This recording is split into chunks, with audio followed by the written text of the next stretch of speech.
अभी हमारे साथ तो वही वायरल सिंगर हैं जिनका गाना इस समय सोशल मीडिया पे काफी तेजी से वायरल हो रहा है। रोई रोई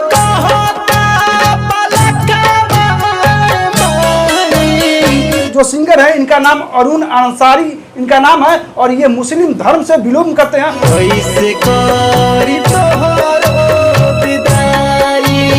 धर्म से होने के बावजूद भी इन्होंने हिंदू धर्म में आके एक भक्ति गीत गाया है जो कि काफी तेजी से वो सोशल मीडिया पे वायरल हो रहा है। लोग काफी इनको दुलार प्यार दे रहे हैं, इतना परिचय के ये मोहताज नहीं है। तो हालांकि मैं इनसे बात करने का प्रयास करूंगा। जी सबसे पहले तो हमारे चैनल में आपका स्वागत है।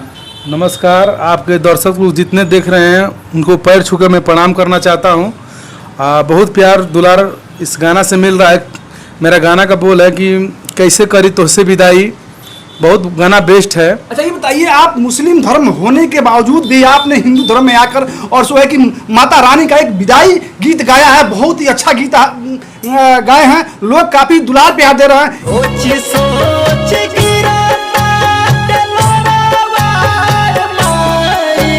आपके समाज में इस तरह के लोग हैं जो इस तरह आप हिंदू धर्म में आके वो जो कि भक्ति गाना आपने गाया, क्या विरोध नहीं करते हैं?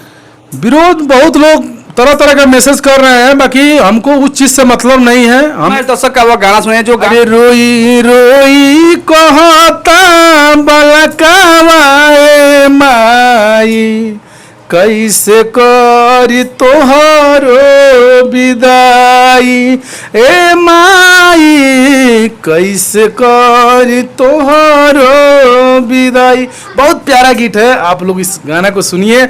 इस प्यार दुलार जैसे आप लोग दे रहे हैं उससे छोट भाई बालक समझ। कब से गाना आप गाते हैं? गाना तो 2 साल से गा रहे थे, बाकी लोग हमारे साथ बहुत फ्रॉड कर रहे थे। गाना के ऑडियो वीडियो सब करवा लेते थे। 1 महीना किसी चैनल पर रखेंगे, 2 महीना रखते थे, हम लोग देखते थे। हमको चैनल के बारे में इस सब चीज़ को मालूम नहीं था। गाना गवाते थे, 1 महीना चढ़वाते थे, 1 महीने के बाद वो गाना जब उसका व्यू भागता था तो उसको उड़ा देते थे सब। देखिए हम बहुत गरीब घर से बिलोंग करते हैं। मैं अपना घर का कंडीशन सुधारने के लिए मैं पढ़ाई लिखाई कुछ भी नहीं किया। अच्छा, अपना चैनल का नाम हमारे दर्शकों को आप बताइए कि किस चैनल पे आपका गाना वो बज रहा है इस समय? वो गाना मेरा बज रहा है कैसे करी तोहर विदाई। हमारा चैनल का नाम है अरुण कुरफाती से नाम मेरा चैनल का नाम है, उसको सर्च करिए आप। मजाक में चैनल काफी वो गाना ट्रेंड चल रहा है इसमें, विदाई का समय है, काफी वो गाना बज रहा है आपका। बहुत हर जगह हर पंडालों में आपका वो गाना बज रहा है, कैसे करी तोहरो विदाई रे माई।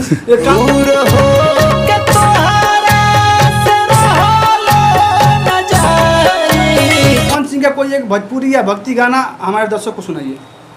चलिए सुनाते हैं, जब आप पवन भैया का बात आ गया तो एकदम सुनाएंगे। अरे सोच सोच जिया हमरो काहे घबराता दरोगा जी हो, 4 दिन से पियावा बन पाता दरोगा जी हो, 4 दिन से पियवा बन पाता।